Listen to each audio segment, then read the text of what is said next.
I still remember the smug look on my husband's face when he threw the papers at me. "I'm divorcing you." "I took everything.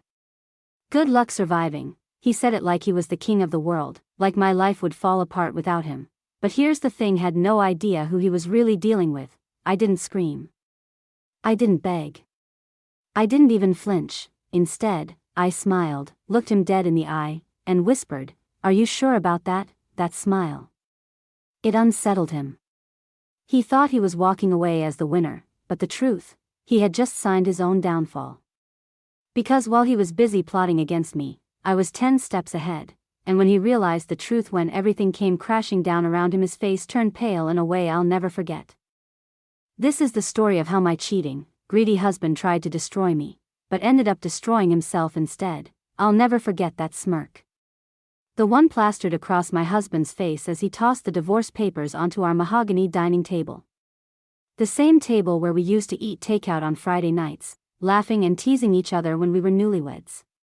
Now, it was nothing more than the stage where he announced my supposed downfall. "I'm divorcing you," he declared with the arrogance of a man who thought he had won some great battle. His tone dripped with venom, with triumph. Then he leaned back in his chair, arms crossed smugly, and added, "I took everything. Good luck surviving." That was the moment everything should have shattered. That was when most wives would break down, crying, screaming, demanding to know why. But not me. Instead, I smiled. Slowly, deliberately. My lips curled into something he hadn't seen in years, not the loving grin of a devoted wife, but the smile of a woman who had stopped being afraid. I looked him dead in the eye and whispered, "Are you sure about that?" The flicker in his eyes was almost imperceptible, but I caught it. A crack in his mask. For the first time, he wondered if maybe, just maybe, he had underestimated me. He had. But before I tell you how he lost everything, I need to take you back. Back to when I thought we were happy. I met Ryan in college. He was charismatic, ambitious, and had this way of making every woman in the room notice him. Somehow, though, he picked me. I wasn't flashy or glamorous, but I was steady. Smart. Grounded. We balanced each other out, or at least, that's what I told myself. The first few years of our marriage were good. Not perfect, but good. We built a life together. We bought a modest house, shared responsibilities, made plans for the future. He worked in finance, and I worked as a project manager. We weren't rolling in money, but we were comfortable. Then Ryan got his promotion. That's when things started to change. Suddenly, the man who used to make pancakes on Sunday mornings was working late almost every night. His phone became a permanent extension of his hand, and conversations with me grew shorter, colder. He started caring more about appearances, the right watch, the right car, the right people. And with every raise, every new client, he became a little less like the man I married and a little more like a stranger. At first, I tried to be understanding.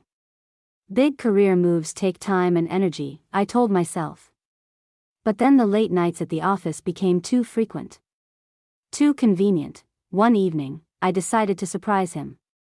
I drove to his office with his favorite takeout pad thai with extra peanuts. But when I arrived, the office was dark. His car wasn't there. My gut twisted. I sat in the parking lot, staring at the empty space where his car should have been, the pad thai cooling in the passenger seat.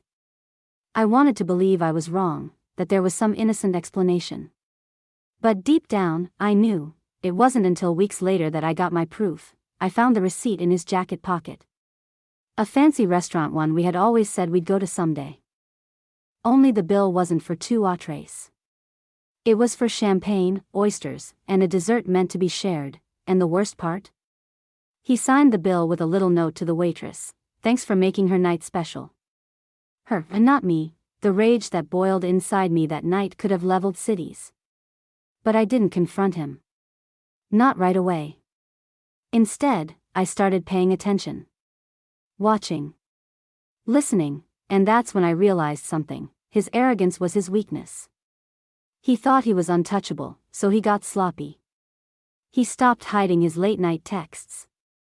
He left his laptop open when he went to shower. He underestimated me, thinking I'd never dare go through his things. but I did.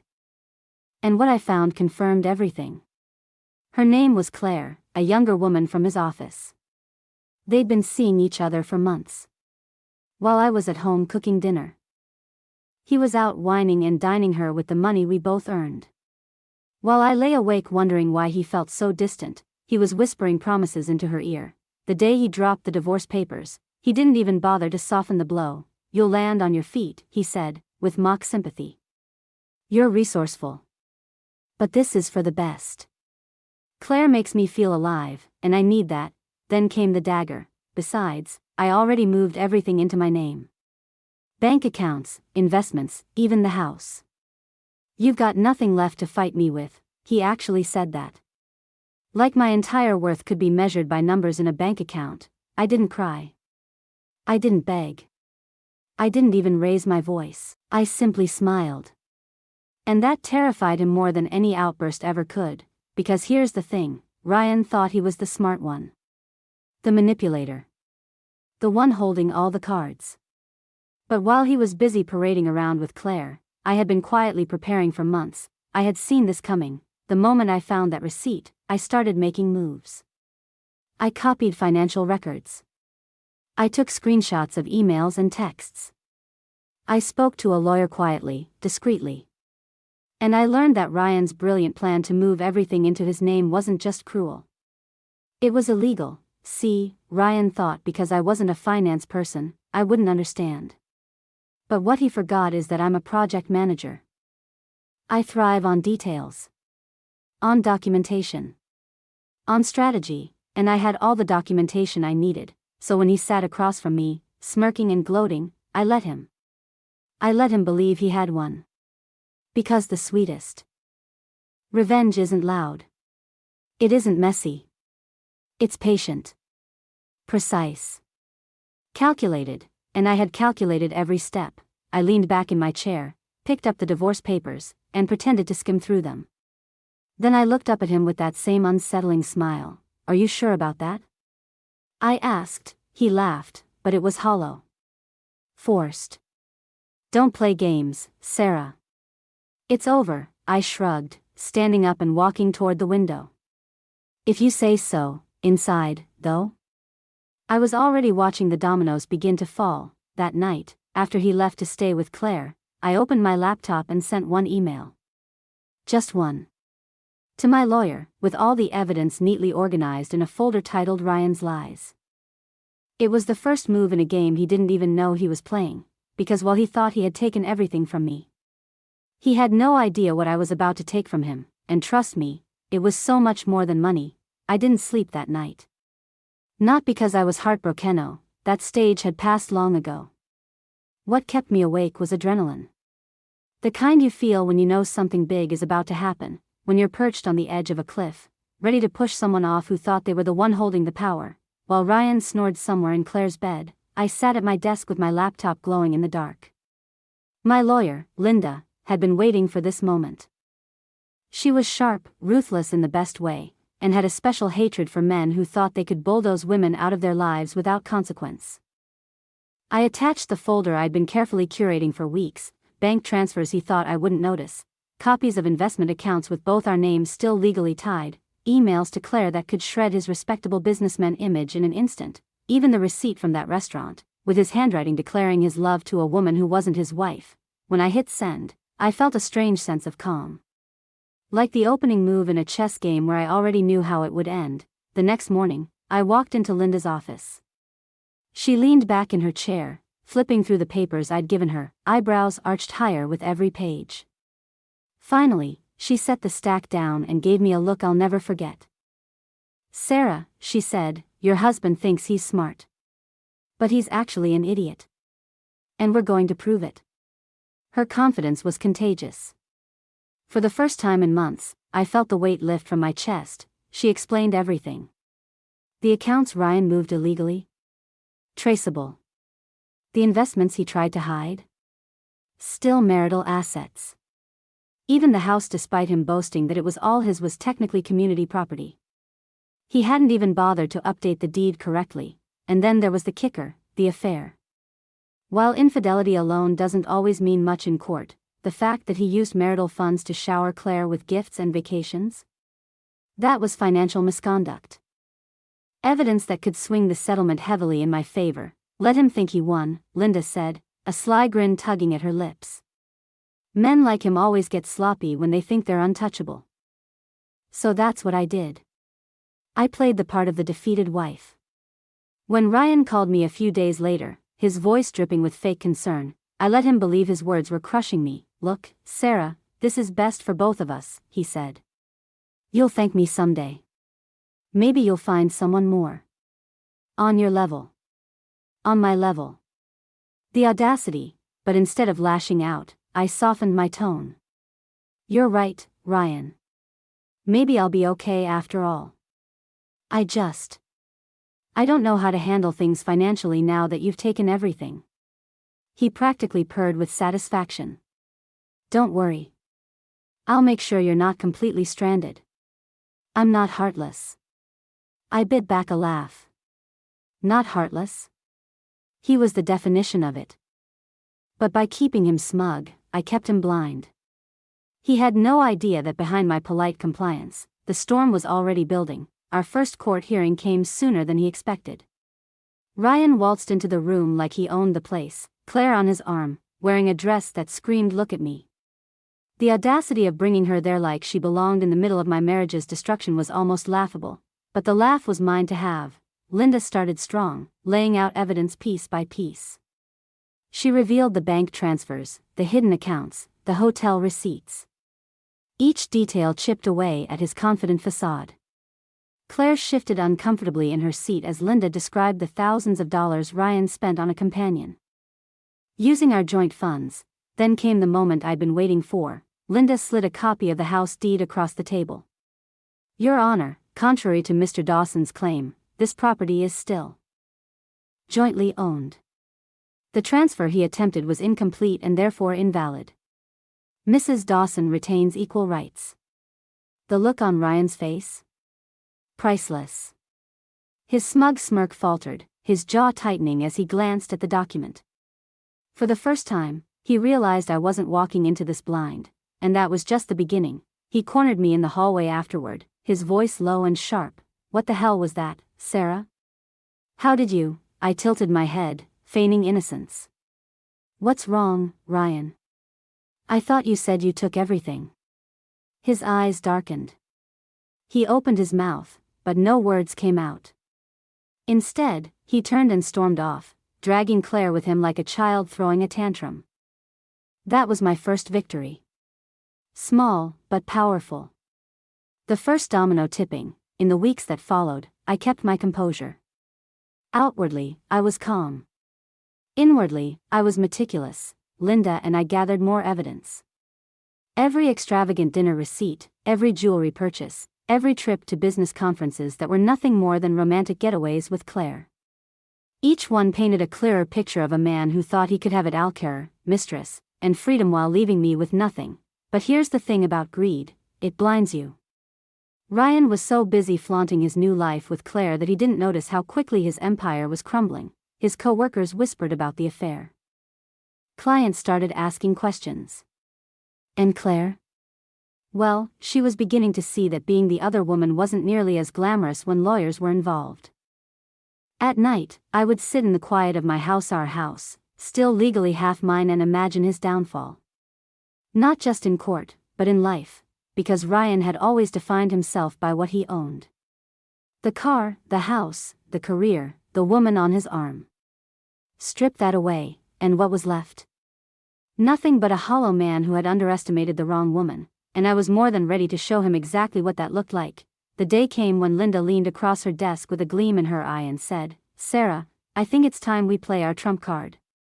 I didn't know exactly what she meant yet, but the way she said it sent shivers down my spine, because if the first crack in Ryan's armor had rattled him, the next move was going to shatter him completely. When Linda leaned across her desk and told me we had a trump card, I felt a thrill run through me. She slid a folder across the table, her manicured nails tapping the edge like she was savoring the moment. Ryan made a critical mistake, she said. He thinks he's smarter than the system, but arrogance always leaves a trail. And we found it. I opened the folder. Inside were documents, emails, contracts, financial statements.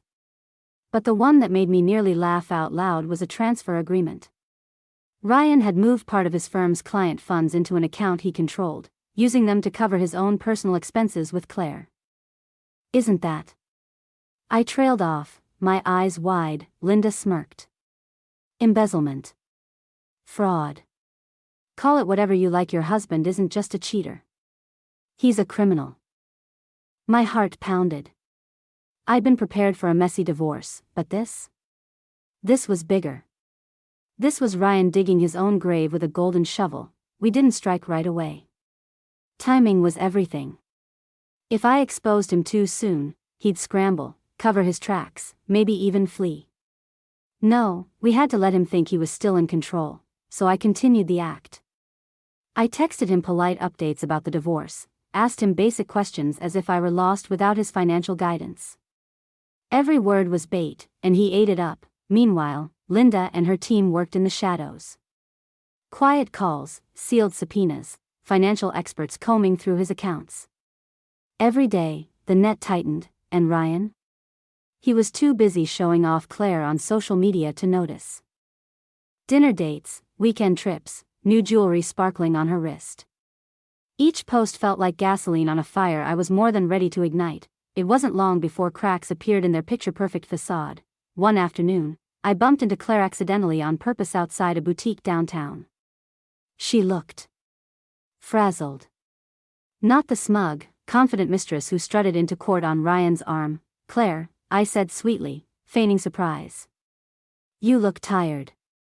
Everything okay? She bristled. I'm fine. But her eyes darted nervously, her tone sharp.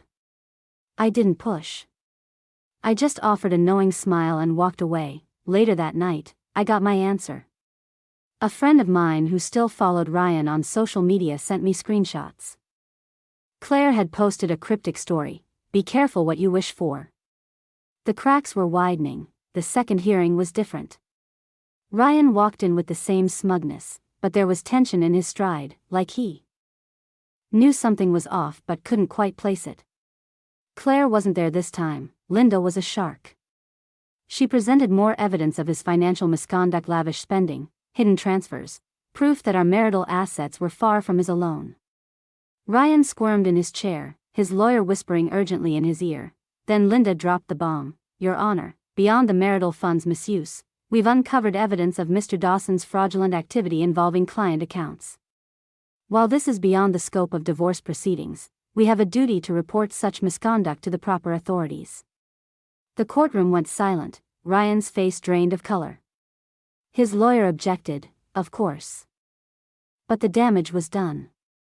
The judge's expression hardened, his gavel striking once as he reminded Ryan that such accusations would be taken seriously. That was the moment Ryan realized this wasn't just a divorce anymore.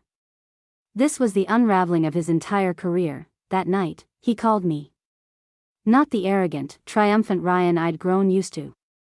No, this was a desperate man grasping at straws. Sarah, listen, we don't have to do this, he said, his voice strained. We can work something out. You don't want to drag my name through the mud, right? Think about what it'll do to both of us. I let a long pause hang in the air before answering. Funny, Ryan. You didn't seem too concerned about me when you moved Claire into our lives. When you told me I had nothing. Now you're worried? He sighed, frustrated. You don't get it. If this gets out, I could lose everything. I smiled to myself. Exactly. From that moment on, the power dynamic flipped. For years, Ryan had been the one holding control over me financially, emotionally. But now?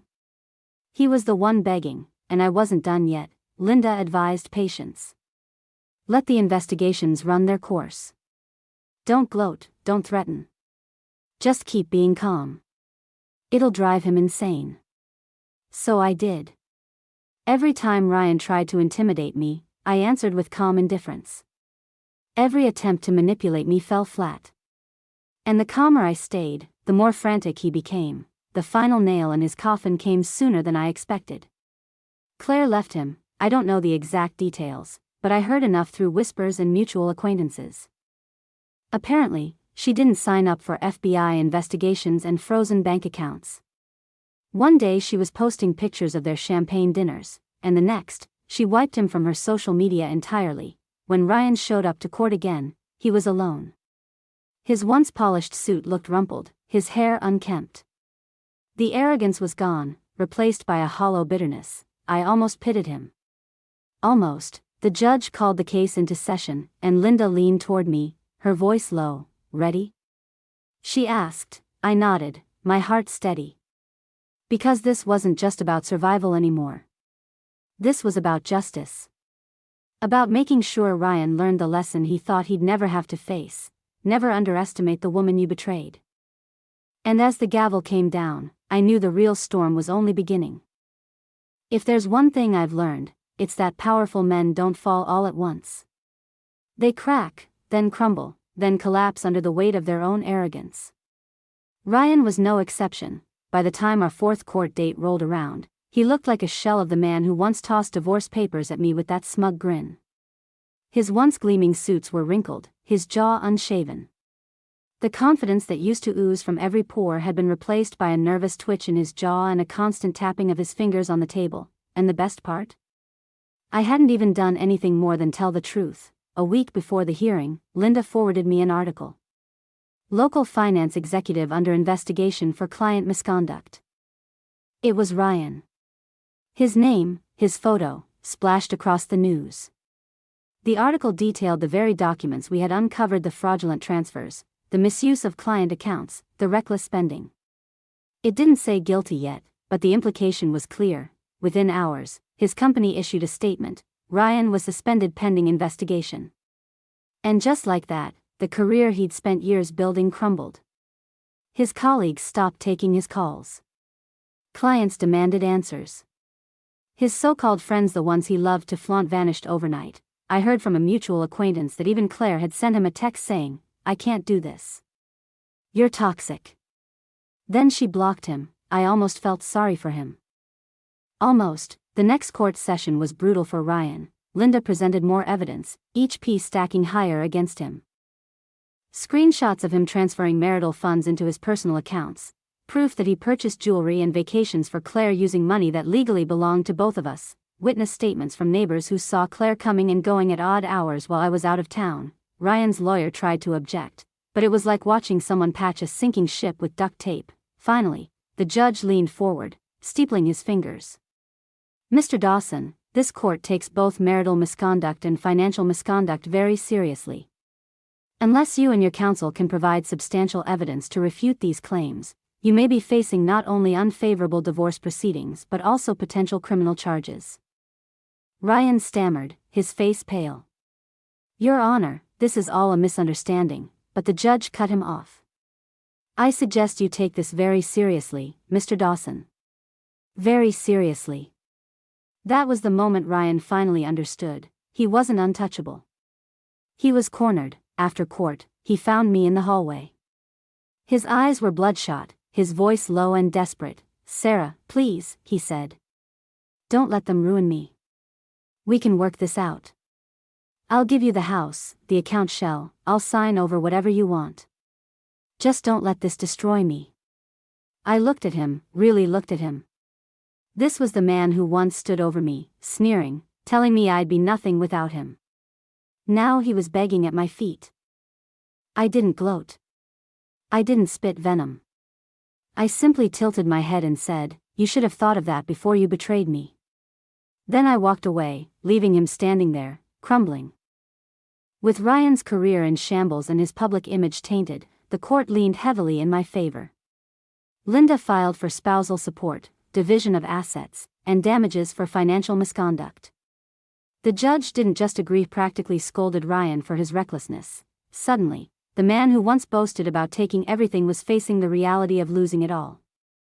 The house, the investments, even his beloved sports car, all on the chopping block, and me? I wasn't just surviving. I was thriving. I had my dignity, my future, and soon, I'd have justice. It wasn't just the court that abandoned him. Ryan's friends stopped returning his calls. His co-workers avoided him like the plague. Even his family, who had always admired his success, began to distance themselves once the fraud investigation made headlines. He was alone. Utterly, completely alone. I heard from a mutual acquaintance that he'd moved into a dingy apartment after Claire left him. The man who once gloated about his perfect new life was now eating takeout in a one-bedroom rental, waiting for the knock on the door from investigators. And the irony? He had done it all to himself. One evening, just as I was settling into my new rhythm, Linda called. "Sarah," she said, her tone sharp. "You need to know something. The fraud investigation is moving faster than expected." "And Ryan?" "He's about to face consequences far beyond this divorce." I swallowed hard, gripping the phone tighter. "What kind of consequences?" I asked. She paused. "The kind that involve handcuffs." And in that moment, I realized, Ryan hadn't just lost me, the house, or his career. He was about to lose his freedom. When Linda told me the investigation was moving faster than expected, I felt a strange mixture of satisfaction and disbelief. For so long, Ryan had walked through life untouchable, smug, invincible. The thought of him facing real consequences, legal consequences, was something I never imagined I'd see. But it was happening. It started with whispers, then spread like wildfire. Local outlets picked up the story of the finance executive accused of misconduct. His name, once associated with power and success, became synonymous with greed and scandal. I'll never forget scrolling through my phone one morning and seeing his face plastered across the front page of a news site. "Rising star falls, Dawson under investigation for fraud." I expected to feel glee, but what I felt instead was vindication. This wasn't just karma, it was truth catching up to him, and the fallout was brutal. His LinkedIn profile was flooded with comments, some pitying, most mocking. Former clients demanded refunds. One even threatened to sue. His firm released another statement, this time severing ties completely. "Ryan Dawson no longer represents our company in any capacity." He was out. Blacklisted. Untouchable, not in the way he thought, but in the way no one wanted anything to do with him. While his world crumbled, mine stabilized. The court granted me temporary spousal support while proceedings continued, along with control of the house. I remember standing in the living room one evening, staring at the framed wedding photo on the wall. The smiling couple in that picture felt like strangers now.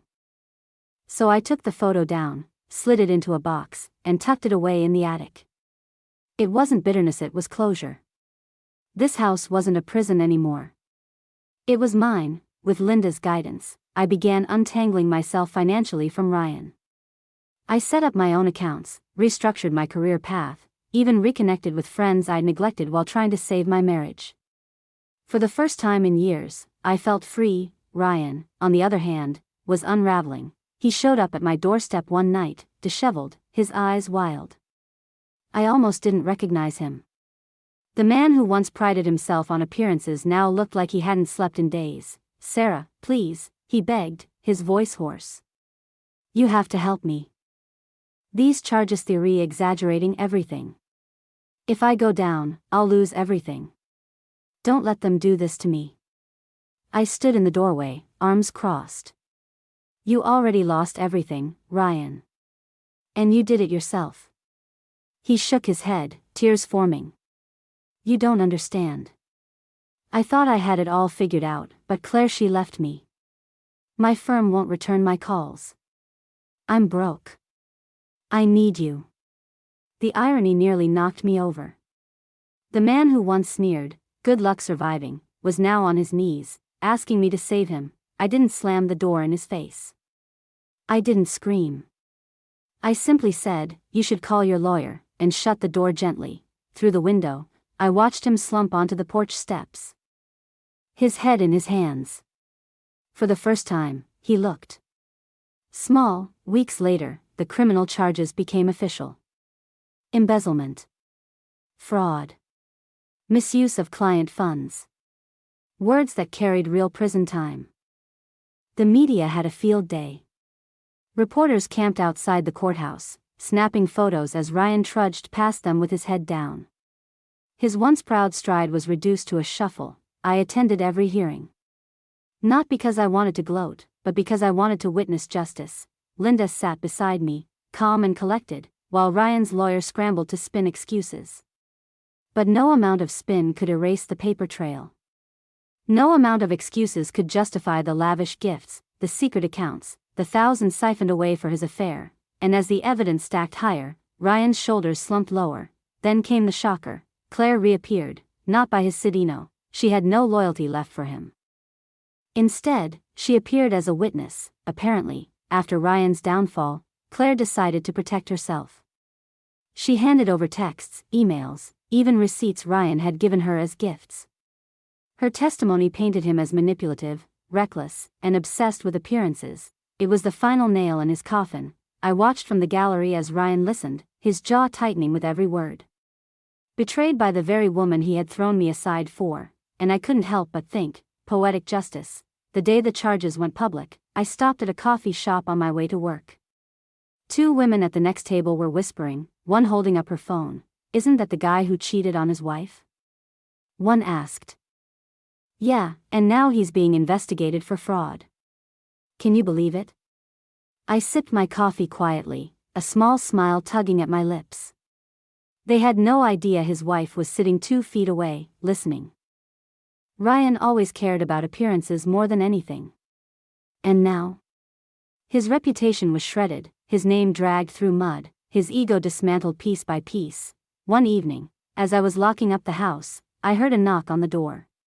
When I opened it, Ryan stood there again, but this time, he wasn't begging. He was furious. "You think you've won, don't you?" He spat. "You think this makes you better than me? This isn't over, Sarah. I won't let you ruin me completely." I met his glare with calm eyes. "Ryan, you ruined yourself. I just stopped covering for you." His fists clenched, his chest heaving. For a moment, I wondered if he might actually lose control. But then, without another word, he turned and stormed off into the night. As I closed the door, my phone buzzed. A text from Linda lit up the screen. "Be ready. Tomorrow's hearing will change everything." And with that, I knew the endgame was near. When Linda's text buzzed across my phone, "Be ready. Tomorrow's hearing will change everything," I didn't sleep that night. I lay in bed staring at the ceiling, my mind replaying every moment of the past year. Ryan's smug grin. His words, "I took everything. Good luck surviving." My own quiet response, "Are you sure about that?" Tomorrow, I would have my answer. The courthouse buzzed with tension the next morning. Reporters lined the steps, their cameras flashing as Ryan walked in. His suit hanging loose on his frame. He looked thinner, older, like the stress had aged him a decade. I walked past him, my head held high. No smirk, no gloating, just calm resolve. Inside, the judge wasted no time. Evidence was presented, arguments made, objections shouted down. By now, Ryan's lawyer looked as exhausted as he did. Then came the ruling. Given the overwhelming evidence of Mr. Dawson's financial misconduct, the judge declared, "This court finds in favor of Mrs. Dawson. She is awarded full ownership of the marital home, a majority share of the remaining assets, and ongoing spousal support." Ryan's head dropped into his hands, the gavel came down, and just like that, it was over. The man who once told me I had nothing had lost everything, but the story didn't end in that courtroom. As Ryan shuffled out into the hallway, the investigators were waiting. 2 officers approached, badges flashing. "Ryan Dawson, you're under arrest for fraud, embezzlement, and misuse of client funds." The sound of handcuffs clicking shut around his wrists was something I'll never forget. Cameras flashed, reporters shouted questions, and Ryan, once the golden boy of finance, was led away like a common criminal. I stood at the top of the courthouse steps, watching as he was shoved into the back of a police car. For a moment, his eyes met mine. Gone was the arrogance, the charm, the superiority. All that was left was fear. That night, I poured myself a glass of wine and stood in the living room of my house. The house he once swore he had stolen from me. The silence felt different now, not heavy, not suffocating. Peaceful. Free. I thought about Ryan, sitting in a jail cell, stripped of everything he once valued. His career, his reputation, his mistress, his money all gone. And I thought about myself. Standing stronger than ever, not because of him but in spite of him, I raised my glass in a quiet toast. To survival. To freedom. To never being underestimated again. People often ask me if I regret marrying him. If I regret the years I lost. And the truth? No, because those years taught me something invaluable. Never let someone else define your worth. Never let someone convince you that you are powerless. Ryan tried. He looked me in the eye and told me I had nothing. But the reality? He was the one left with nothing, and me? I walked away with everything that mattered me: dignity, my strength, and a future brighter than anything he could have given me. Months later, I got the final update. Ryan was sentenced. A reduced sentence, thanks to a plea deal, but still prison time. His name would forever carry the stain of scandal. His once promising career was gone, his bridges burned. As for me, I moved on. I renovated the house, started traveling, even launched a small consulting business that flourished. Friends came back into my life, family supported me, and for the first time in years, I felt like myself again. Sometimes, late at night, I think back to that moment at the dining table, the divorce papers, the smug grin, the words meant to break me: "I'm divorcing you." I took everything. Good luck surviving. And I smile, remembering my response: "Are you sure about that?" Because now, I know, I was never the one who needed luck. The day Ryan was sentenced felt like a book slamming shut. But what no one tells you is that after the last page, you're left sitting there staring at the closed cover, wondering what comes next. For the first few weeks, I didn't know how to live without the constant battle. My entire world had revolved around proving him wrong, fighting for my survival, reclaiming what was mine. When the fight ended, I almost didn't know what to do with the quiet, but slowly, the quiet turned into peace. I started small. I went back to yoga classes I'd abandoned years ago. I called friends I hadn't spoken to in forever. I even rejoined a book club, something Ryan used to mock as a waste of time. The little things built into bigger ones. I renovated the house. New paint, new furniture, new energy. The sterile magazine perfect look Ryan insisted on was replaced with warmth, with color, with comfort. For the first time, the house felt like a home, and I started my consulting business. It began as freelance work, just dipping my toes in. But word spread. Clients liked me, trusted me. Before long, I had more work than I could handle alone. Success tasted different when it was mine, not tied to Ryan, not handed down through his connections, but earned. News of Ryan trickled in, usually through the grapevine or the occasional headline. At first, he fought for special treatment inside, using what was left of his arrogance to try and pull strings. But prison isn't corporate America. Titles mean nothing behind bars.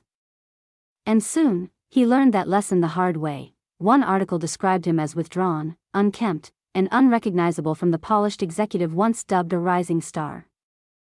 The man who once mocked me for being weak was now reduced to the one thing he feared most: invisible, and oddly enough, I didn't feel joy at his suffering. I felt closure. He was no longer my problem. One evening, while attending a networking event for my business, I bumped into someone unexpected: David, one of Ryan's former colleagues. I braced for awkwardness, but David simply smiled warmly. "Sarah," he said, "I just want you to know. We all saw the way he treated you. And we see you now. You came out of this stronger. Don't let anyone make you forget that." His words stuck with me, because for so long, I defined myself as the woman Ryan betrayed. But I wasn't just that anymore. I was the woman who rebuilt, who thrived, who turned survival into success. It wasn't overnight, but eventually, I allowed myself to think about the possibility of love again. I wasn't looking for it, wasn't desperate for it, but when it came quietly. Through a friend, I met Michael. Kind eyes, gentle laugh, the kind of man who listened more than he spoke. We started slow. Coffee dates, long walks, conversations that stretched late into the night. He never pushed, never rushed. He simply showed up, consistently, without pretense. For the first time, I realized love didn't have to be grand gestures or toxic highs and lows. It could be steady, safe, real, and while I didn't know where it would go. I knew this, I deserved it. Months later, I received a letter in the mail. The handwriting was shaky but familiar. It was from Ryan. Inside, a single page: Sarah, I don't expect forgiveness. I know I don't deserve it. But sitting here, stripped of everything, I've had nothing but time to think. And the truth is, you were the only real thing in my life. I ruined it. I ruined us. I ruined myself. I just hope, wherever you are, you're happy, Ryan. I folded the letter and placed it in a drawer. Not out of sentiment, but closure. He was finally admitting the truth, not to the world, but to himself, and for me, that was enough. On the anniversary of the day he told me, I took everything, good luck surviving, I stood in my kitchen, the same place, the same table, but this time, my life looked nothing like it did then. I wasn't broken. I wasn't begging. I wasn't surviving, I was thriving. I whispered to the empty room, almost as if he could hear me from his cell. I did survive, Ryan. And I did more than that. I won. And with that, I closed the chapter for good. 3 years passed before I heard Ryan's name again. By then, my life was unrecognizable compared to the woman who once sat trembling at that dining room table, staring down at divorce papers. My business had grown into a full-fledged firm. I had a small but loyal team, and Michael and I had moved in together. Peace had become my new normal. But then one afternoon, as I scrolled through the news, a headline stopped me cold. Disgraced financier Ryan Dawson released from prison after serving reduced sentence. For a moment, it felt like a ghost from my past had reached out and touched me. Memories flooded back: the lies, the smirk, the arrogance. I wondered what he looked like now. If prison had broken him. If he still carried the same sneer he once wore like armor. A part of me was curious. Another part of me didn't want to know, but I didn't have to wonder for long. It happened 2 weeks later, at a cafe downtown. I was sitting by the window, laptop open, coffee steaming beside me, when I felt eyes on me. I looked up, and there he was, Ryan. He looked nothing like the man I once knew. His hair was streaked with gray. His shoulders hunched, his suit cheap and ill-fitting. He carried himself like someone who had lost the world and hadn't found a new one yet. For a moment, neither of us moved. Then, slowly, he walked over. Sarah, he said quietly. His voice was hoarse, rougher than I remembered. I nodded. Ryan. We talked, briefly. He told me he was staying with his brother, trying to rebuild his life, struggling to find work with his record. There was no arrogance in his tone now, only defeat. And then he said the words I never thought I'd hear: I'm sorry. For everything. You didn't deserve it. Any of it. For a long moment, I just looked at him. The old me might have lashed out, demanded explanations, poured every ounce of anger onto him.